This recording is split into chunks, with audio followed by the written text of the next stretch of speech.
We are living in the time between a promise and its fulfillment, between the resurrection and Jesus' return. Our waiting in this time matters.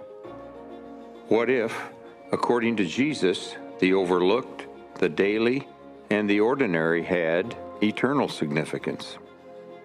In one of his last teachings, he both warns and encourages us about loving the least of these.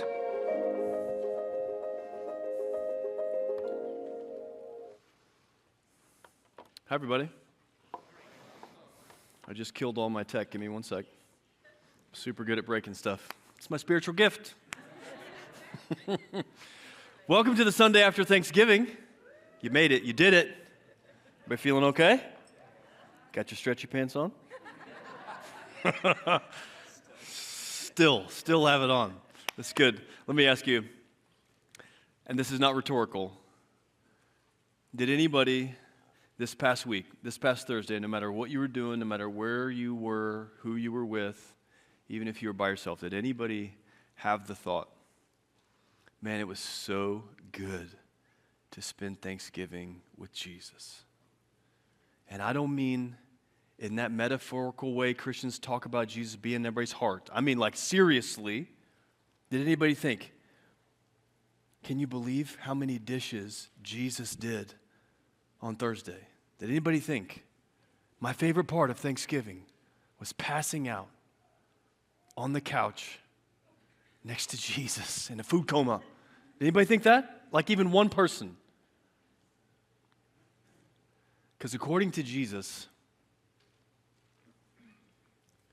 some of us in this room took his plate, carpooled with him, opened the door for him, reached out to him. And according to Jesus, there are some of us in this room who just this past Thursday ignored him on purpose. Intentionally wheezed out of conversations that we didn't want to be in anymore. That when we saw those headlights pull up, we saw the car come in the driveway, like our blood pressure went up. Some of us had that response to Jesus this week. And don't take my word from it. Come with me into Matthew chapter 25. This is the literal language we are reading of Jesus.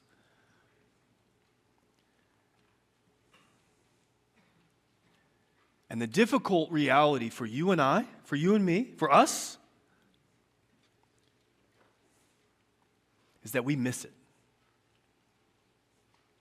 I'm asking the Holy Spirit of God to perform in our hearts today a kind of spiritual surgery,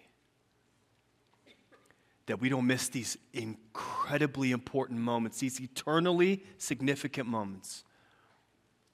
Because many of these most important moments of our life, and when I say most important moments, I don't mean the moments, I'm not talking about achievements, I'm not talking about milestones, I'm not talking about kids or grandkids or wedding dates or graduation. I'm talking about some of the most significant moments of your life will be the moments when you interacted with Christ in your life right now. They have already happened. And what I mean by that specifically is, and I'm phrasing this in the past tense because all of your life leading up to this moment right now, it's a pretty good bet you have already interacted with Jesus. And you, like me, have missed it. We need his help right there. Matthew 25. If you're new or visiting with us today, and you're like, what on earth are these people talking about? Listen, we are in a 3-part teaching about judgment. It's a very fitting holiday teaching. And this is the conclusion. And we are going to round out, we're going to finish Matthew chapter 25. And this conclusion is the capstone, the sort of apex of a larger teaching of Jesus known as the Olivet Discourse that spans in the Gospel of Matthew chapter 24 and 25. We are focusing 3 weeks just on the last section of it when Jesus brings a kind of clarity to what you and I need to be doing with our life, the way we need to live, the people that we are becoming until his eventual return, which could be today. And in Matthew chapter 24, the reason why it's called the Olivet Discourse, if you'll look, just briefly flip with me to the beginning of Matthew chapter 24, you'll see Jesus and his disciples are leaving Jerusalem. Jerusalem, first century context, was one of the great wonders of the ancient world. It was beautiful. If you and I were standing there in the first century today, our mouths would be on the floor. It's so beautiful. And so they say to Jesus, his disciples, look at these buildings. Look at this place. And then Jesus responds, I tell you the truth, not one of these stones is going to be left on top of the other. And one of the things that was so remarkable about ancient Jerusalem was the large number of stones that to this day, modern engineering does not know how they got them there. And Jesus says, the impossible is going to happen. And so they leave Jerusalem, they go down this little valley, Kidron Valley, up to the slope. It was called the Mount of Olives. It's really like a large hill that sits just to the side of Jerusalem. And there, his disciples come to him privately and ask him, what's the sign? When are you coming back? When is the end of the world? Look with me there.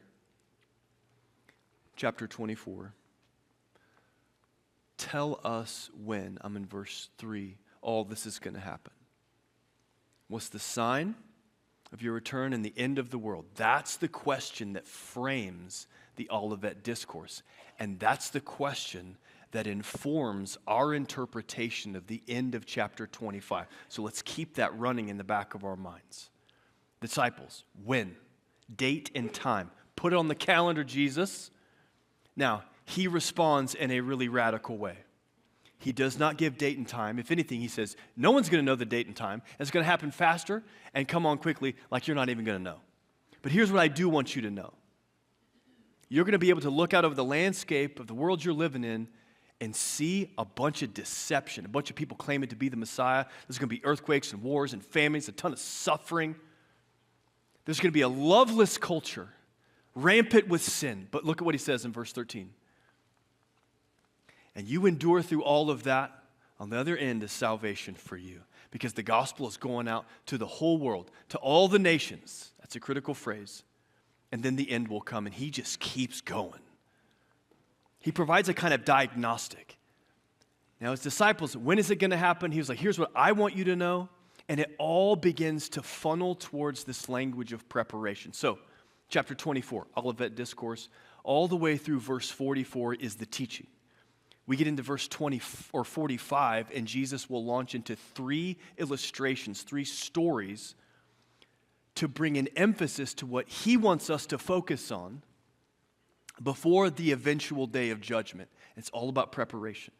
And he uses stories from different spheres of life. First story is taking place in a home with servants, taking care of other people. The second story is surrounding a wedding. And the third story is like business, economics, investments. All of that pointing us to this language of being prepared.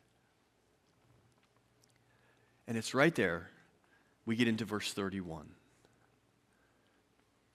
And Jesus is going to say to us, one of the reasons why you are not prepared is because you're thinking of it all wrong. You and I are in the same boat of these early disciples.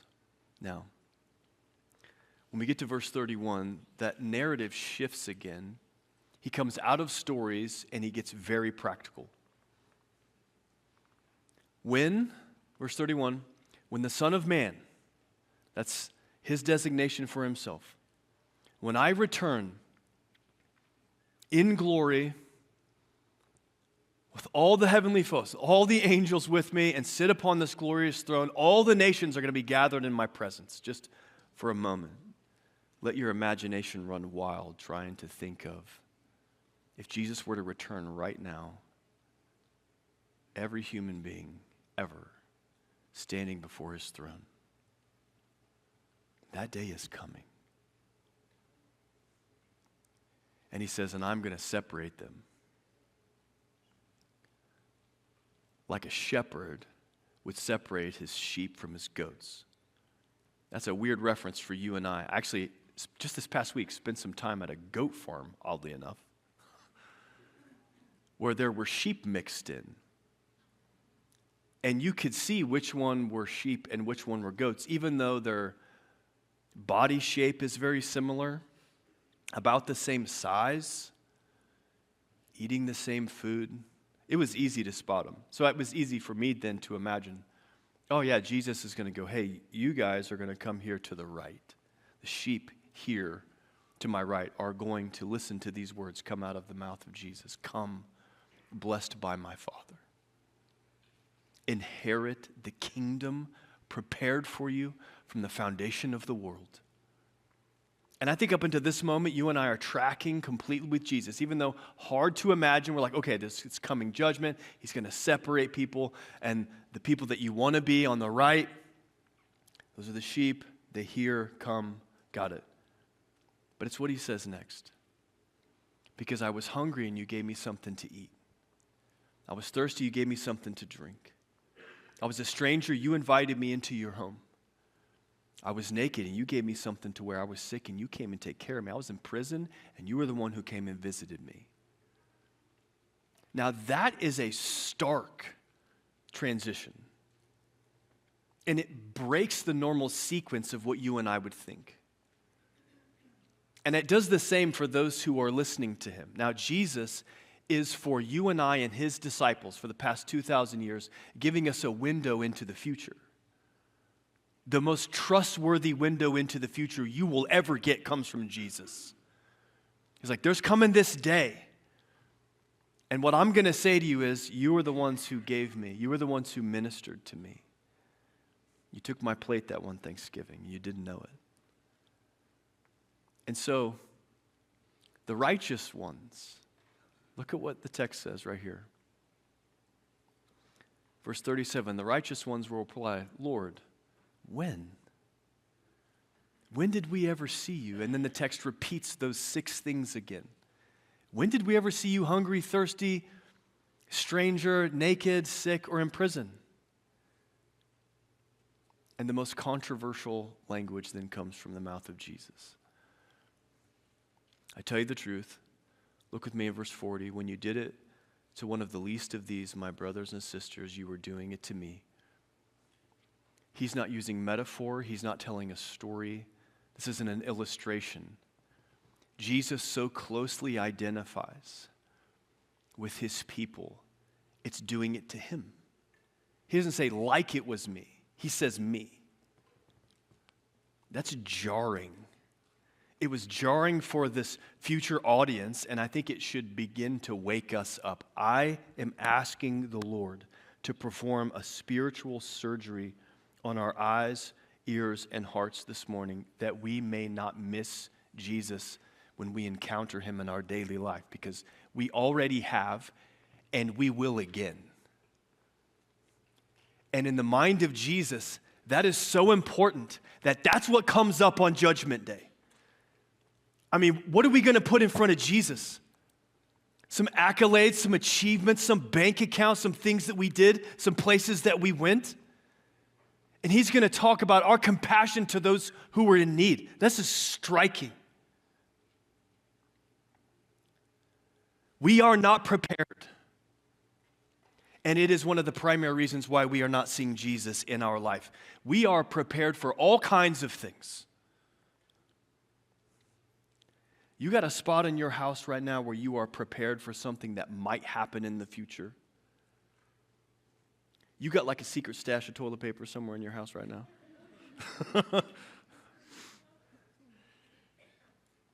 I mean, how many insurance policies you got on some eventual catastrophe happening? We know what it means to be prepared.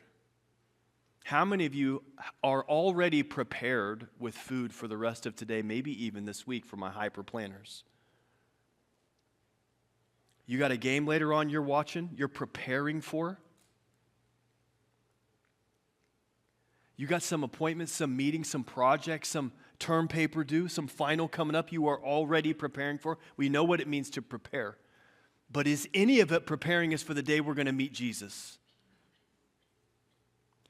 I'm so thankful he tells us this is how to prepare. We have opportunity. This is so hopeful because he ain't come back yet. So come with me. We're going to pick it up right where we left off last week.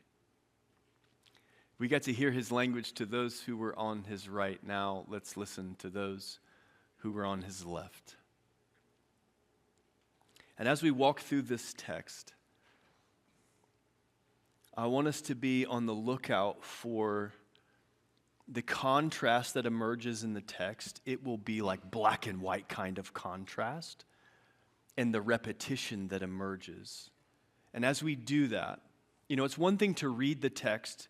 It's another thing to look at how the text was written.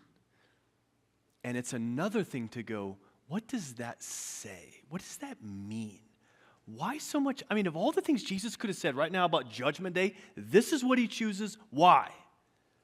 And these things just keep getting repeated. Why? What does that teach us? And that's a bit of a stretch. So I'm challenging all of us to begin thinking, what is the contrast and repetition teaching us? And then we're going to zero in on a single word that gets repeated and ask the same question. What does that repetition, what is it? Why this word? And this one word we're going to look at is going to be the key to interpreting and also applying. And so we're going to spend the rest of our time after that looking at what I'm just calling the practices. How do we take these truths and put them into practice? Jesus is talking about being prepared. That is not just an intellectual exercise on a Sunday morning, the Sunday after Thanksgiving.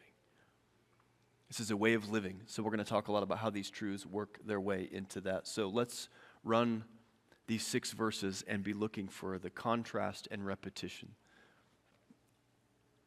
Asking, what is this teaching us? Okay. Verse 41. Then the king will turn to those on the left and say, away with you, cursed ones. Now, put your finger there, and the contrast becomes really apparent.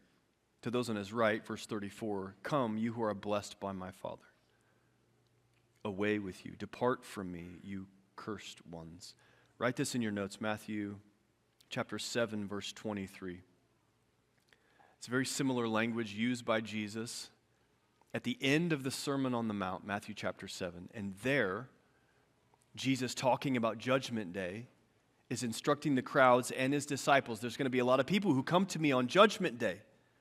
We know these are the people on the left. And they're going to say, Lord, Lord, didn't we do all these things in your name? Didn't we prophesy in your name, cast out demons in your name, heal people in your name? But Jesus will say to them, almost identical language, depart from me, I never knew you, you who break God's laws, you lawless ones, you who are under God's curse, you who have chosen to go the way of rebellion your entire life are now going to spend that way of rebellion into eternity. The contrast is, it is hard to wrap our minds around why he's choosing to show us the difference between right and left of all the things that he could have said. Now, put your finger on verse 34. Those who are on the right inherit the kingdom prepared from the creation of the world. Those on the left going into an eternal fire prepared for the devil and his demons. Okay. Just a small, teeny little tangent on that. Let your mind race with questions. Write those questions down and bring those into community. There are people in your life right now who are choosing, by their rebellion and rejection of Jesus, to spend eternity in a place that was designed for the devil and his demons, that sits contrary to God's desire for all to come to a knowledge of saving faith and to be under the banner and covered by the blood of Jesus. God doesn't want a single person to spend eternity with the devil and his demons. But there are people in this world right now who are willingly choosing that. They just don't know that's what rejecting Jesus leads them to. Do you see the contrast emerge? It's shocking.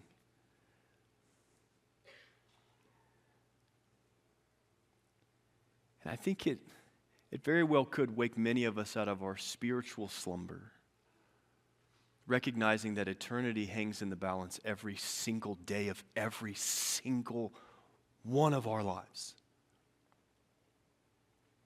We have grown weary to these truths and numbed by the busyness and distraction of our age. We need a spiritual surgery on our hearts.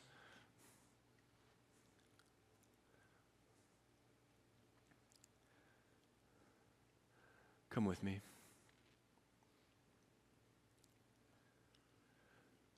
Jesus is going to repeat himself. He's going to go right to that same language. Because I was hungry and you didn't feed me. I was thirsty and you didn't give me something to drink. I was a stranger. You didn't invite me into your home. I was naked and you didn't give me anything to wear. I was sick. You didn't care for me. I was in prison and you never visited me. The contrast and repetition become weaved together. Listen to the response of those on his left. They ask the exact same question. When did we ever see you?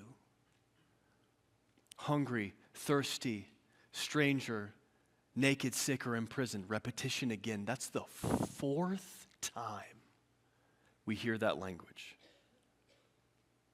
And Jesus then says, I tell you the truth.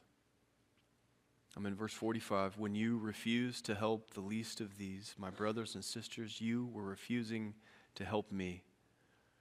And they will go away into eternal punishment, but the righteous into eternal life. Eternal union with God or eternal separation. Everything hangs in the balance. So now just for a minute, a lot of contrast and a lot of repetition. This is going to push us into a little bit more of abstract thinking, but stay with me. What does the contrast say to you personally? What is it teaching you? This is a divine revelation inspired by God himself. His Spirit is present among us. We are proclaiming the truth of God's word. His Spirit at work in our hearts. These are the moments God teaches us and molds us to become his people. God, open up our ears to hear. What is the Spirit saying to this church right now? What is that contrast teaching us? I would encourage you, those of you who are in smaller community groups, Bible studies, who gather with others to pray. It's a good question to have in your group. What's the contrast teaching you? And if you feel your mind reaching for something, let me serve as a catalyst for that thought process. And if you and I were having a cup of coffee today, here's what I would share with you from my life. This is deeply personal for me, so this isn't just some fill-in-the-blank preacher mumbo-jumbo. This is teaching me where I am in my life right now that it's not, Brad, it's not just about avoiding all the bad things in your life. That's not the same thing as a life of flourishing or the good life that God promises. Those are different. It's not just the absence of what's wrong. And I fall into this trap all the time. I just get caught up in this idea. It's like I stay away from certain things. And one of the beautiful things that the holidays illuminate for me personally is I'm pretty judgmental. And it confronts this worn down path in my mind where I compare and contrast where I'm at, where other people are. It's like I'm not even conscious of doing it. But when you're surrounded by a bunch of family members who are maybe living out of some bad choices or going down a path you might not necessarily agree with, it's pretty easy in those moments to go, well, at least I'm not like that. And we don't usually say that out loud. I think we think that internally. Many of us are forming our identity today by all the things we're not based on what we see in other people's lives, but what most other people show us is just the exterior veneer. None of us today would want someone to judge us by the few interactions we've had, but that's what we spend most of our time doing to others. That's what the contrast brings out for me. It's like, oh, that's where God is ministering to my heart and helping me to see that the absence of sin in my life is different. It's not the same thing as the presence of love, especially towards other people. Not running my mouth, not coming after somebody, not saying those things is not the same thing as loving somebody where they are. Jesus is bringing that out in the surface of my heart as I think about the left and the right. Because we don't know when this stuff happens. Is it possible that I have demonstrated to those even closest to me something that does not reflect the heart of Jesus? Okay, so what about the repetition? What's really important to remember anytime you read through the biblical narrative is that they did not use underline or bold, didn't have highlighters, and they didn't use exclamation points. They used repetition. It was a way to emphasize something. See something repeated twice, oh, it's there for a reason, pay attention. You see something there 4 times from Jesus to his disciples in a private teaching, you can almost guarantee Jesus is giving them flashcards to put in their pockets. Things to never, ever forget. And it makes a lot of sense because this is eternally significant. And it has everything to do with how you and I will prepare. The repetition teaches us that Jesus cares more about our character than some checklist. That it's about living out of the overflow of our life more than coming up to Jesus and going, here's my resume of all the reasons why you need to spend eternity with me. Right? Because you and I could very easily take this particular text and go, okay, it's repeated 4 times. Got it. You know what I'm going to do today? I'm going to go to the store. I'm going to buy a case of water, a bunch of granola bars. I might give out a business card to the church, not my house, but I'm also going to get some clothes and a stocking cap. I'm running through those 6 things. See how we could build a checklist pretty quickly and in a week distribute all of it, thinking I'm just going to show up to heaven one day and I'm going to bring my receipt from Sam's Club and go, God, I'm good. Is that what Jesus is teaching? You and I need to keep in mind that we have seen 25 chapters of Jesus teaching to his disciples, ultimately more concerned about who they are as people. Jesus will use this language of a tree that bears good fruit. The thing about fruit trees are the fruit they bear is not for the tree. The fruit God is producing in your life, a compassion, a heart, sensitive eyes and ears to the needs of those around you, isn't just so that you can be a really good person. It's so that you will be the conduit of his blessing to the world around you. The fruit God is growing in your life is for the benefit of the people in your life. And Jesus is going to show up on Judgment Day and go, let's look at some of this fruit. Repetition teaches this. I wonder what it is saying to you. And so let's move now from repetition to a single word. And if you would, keep your place there in chapter 25 and flip back with me to chapter 24, verse 3. The question his disciples were asking before the Olivet Discourse is when? When is this all going to happen? Now come back with me. Chapter 25, look at verse 37. Those who see Jesus on Judgment Day are going to ask the same question in a different way. Same word, when. Same word, same question used by those on the right and the left. So in verse 37 and verse 44, I would circle that word when. It will be for you and I, for us today, it will be a way to encapsulate the entire Olivet Discourse in a single word. It is the key to interpretation because it reminds us we don't get to choose when we interact with Jesus. We get to choose how we interact with Jesus. One of my favorite phrases comes from last week. Tyler Hensley did a masterful job in a really difficult text.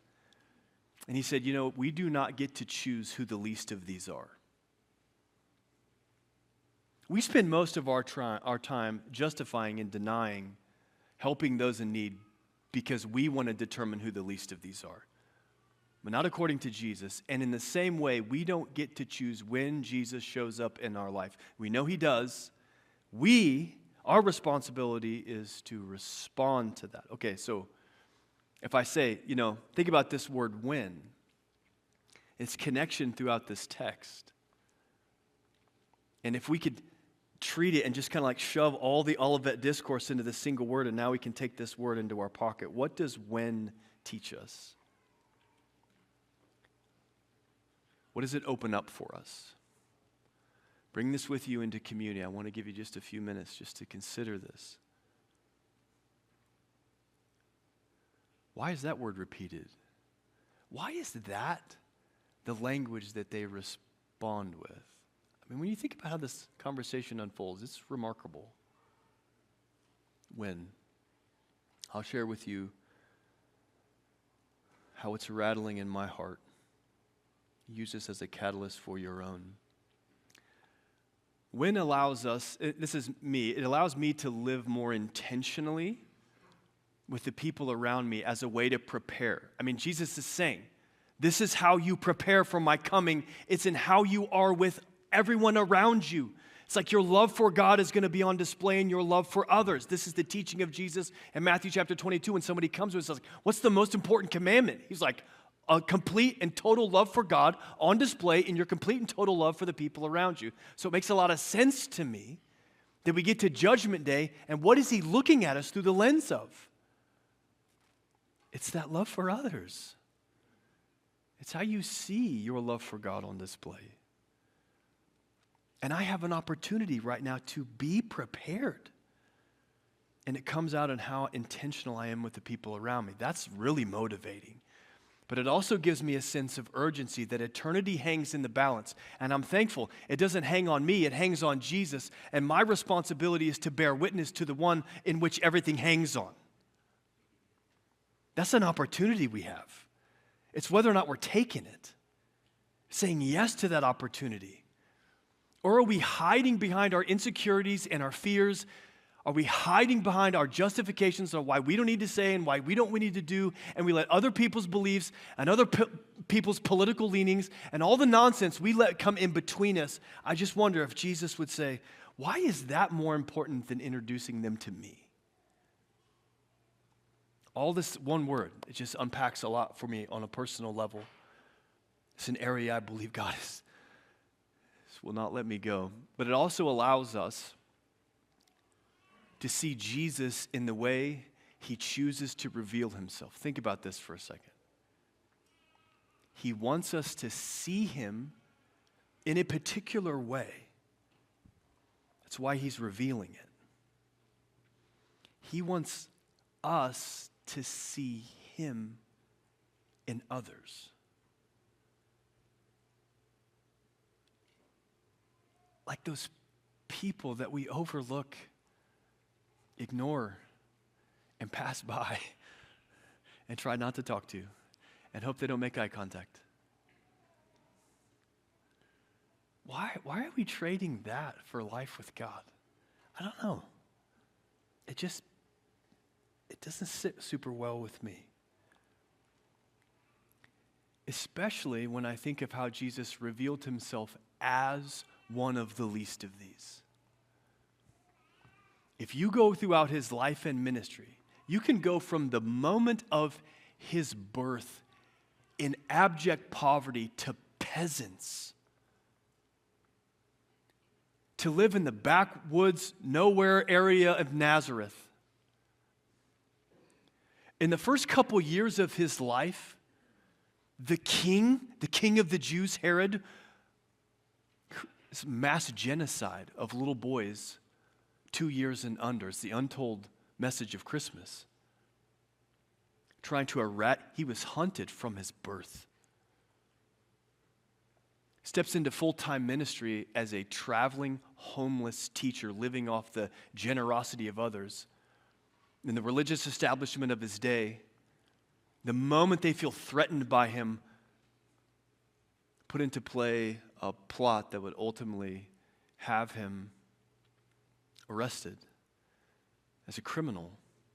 Now, I'm going to run through those 6 things because we see all 6 of them graphically, horrifically displayed on the cross.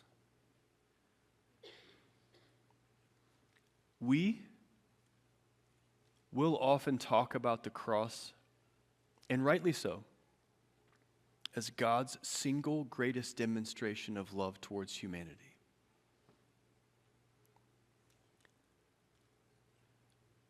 We often overlook the sacrifice that had to be made in order for that to be true.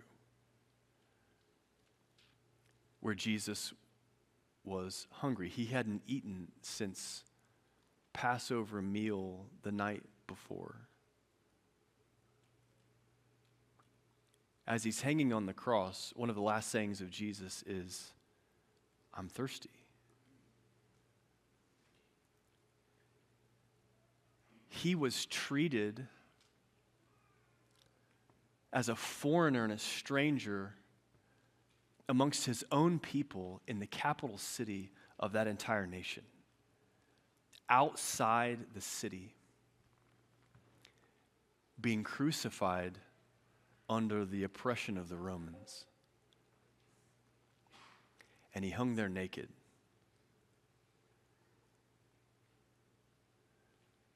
Beaten so badly,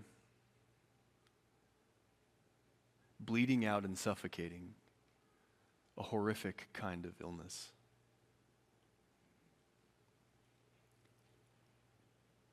And treated like a criminal. All 6 on perfect display in the cross. No wonder.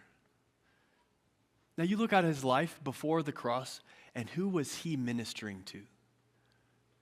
He was doing the very thing while he was on earth that he is now looking at those who meet him on Judgment Day. He's looking at them through that lens. That is shocking. Jesus became the least of these for us. And so now invites us to see him in the least of these around us.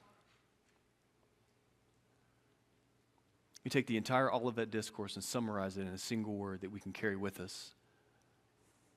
When. And I think it's when that really allows you and I, let's say we wanted God to perform a spiritual surgery on our eyes today so that we could see people the way he sees them. What if you and I would just ask the Lord, would you perform a surgery on my ears that I may hear people the way you hear them, and do it on my heart? Give me an open heart surgery today, Lord, that I may feel compassion towards those in the way that you did. Listen, you and I cannot perform that surgery on ourselves or anybody else in your life. That's the role of God's Spirit. But what we can do today is climb up on that operating table and say, Lord, do with me whatever you want.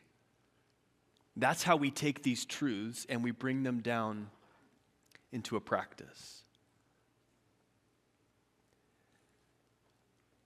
The practices, spiritual rhythms, spiritual habits, spiritual disciplines do not transform you. They get you into the path where God transforms you. They are our responsibility, our response of obedience.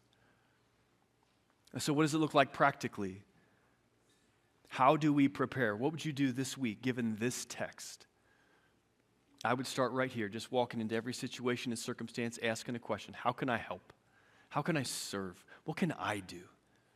This is entry level. This could be a 9-year-old as well as a 93-year-old just showing up. How can I be helpful? We often walk into most situations thinking, what are these people going to do for me?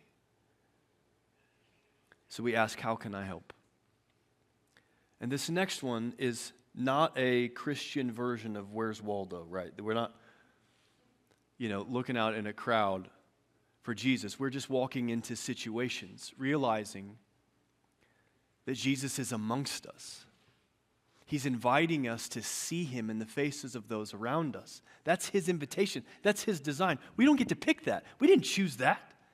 We just get to respond to it. Jesus isn't just waiting for us someday in heaven. He's waiting for us right now, right here, in the life we inhabit, in this community, in your home, with your friends, the people you pass by. We get to walk into the grocery store looking for Jesus. We get to walk into our homes every day looking for Jesus, knowing he's present. And then lastly, I am inviting our entire church into something known as the Matthew 25 challenge, taken right out of this text. You can break these 6 things down into an actionable item that we can do every single day as a way to lay ourselves at the scalpel of the greatest physician. And one of the ways we want to realign our hearts with God, I'm going to encourage you to join us. It's really easy to do. All you have to do is text this number with this message, Forum Christian M25. And that is going to let you join our entire church. And all that means is you're going to receive a text message tomorrow that's going to tell you what the challenge is, and a short little video that's going to encourage and inspire you. Realizing you're not alone in this challenge. There's a lot of people with you. In this challenge, there's numerous. Today out in the lobby, we have these. These are just for like your fridge. It has the text and then the challenge for each day. There's 6 things in the text, so 6 days of a challenge. And they go in order. So Jesus says, "You gave me food when I was hungry." So guess what the first one's about? As a church, we are going to fast tomorrow. We are not going to eat during breakfast and lunch. And then when we break our fast at dinner, we are going to, in solidarity, align our bellies and our mouths with the over 700 million people that are in poverty right now, over half of which are children, who, if they are lucky tomorrow, if they are fortunate, they're going to have rice. If they're fortunate, they're going to have beans. Maybe, just maybe, it's a good day and you get both together.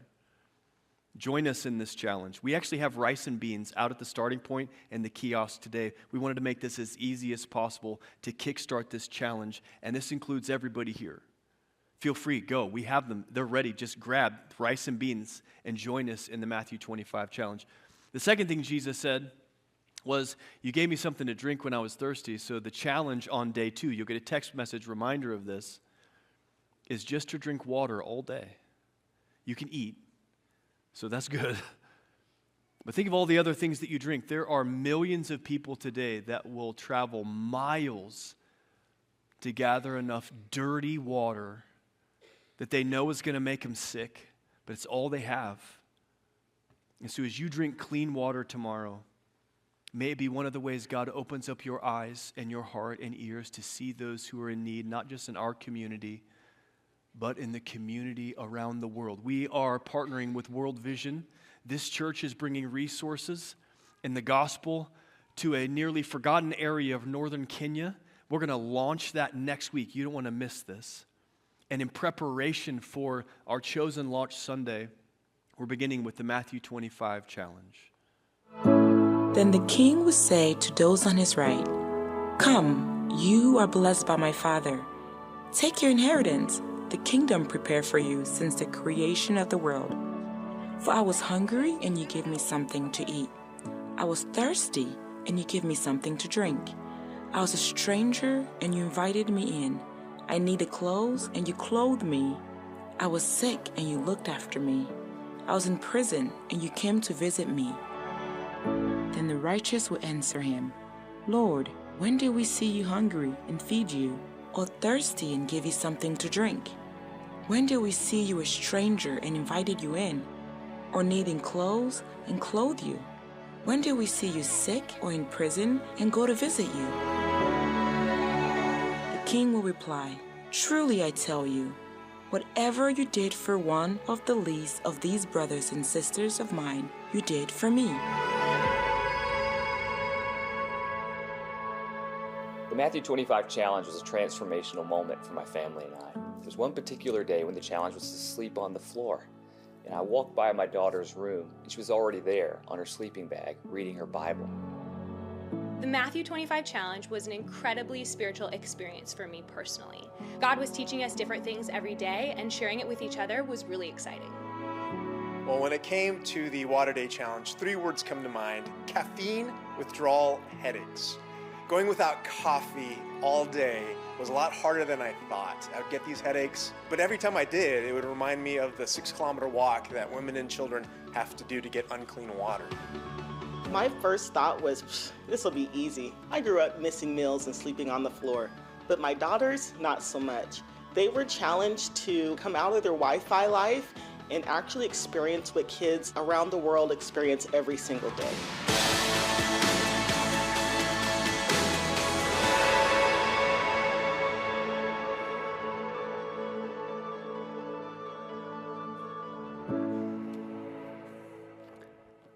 This gives you all the details. You can grab one of these as you head out today. Join us as we ask the Lord to help us see Him in those around us, both here in our town and across the world. And that's going to be my prayer for us. So if you would join me.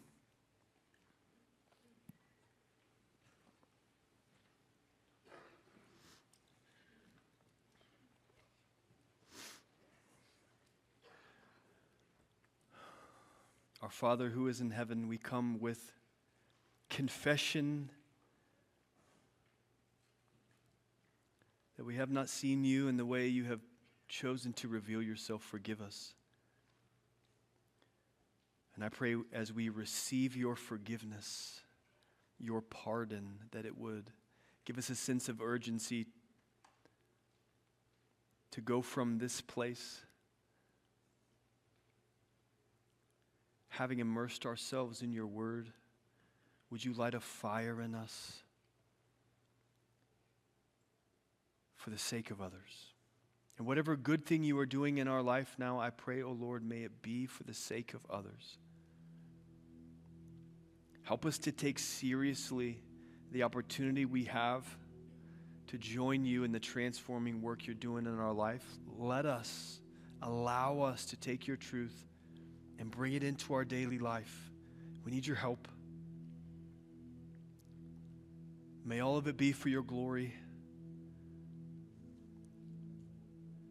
as we seek to share the love of your Son Jesus with this world in every way we can. And as we pray all of this in His name.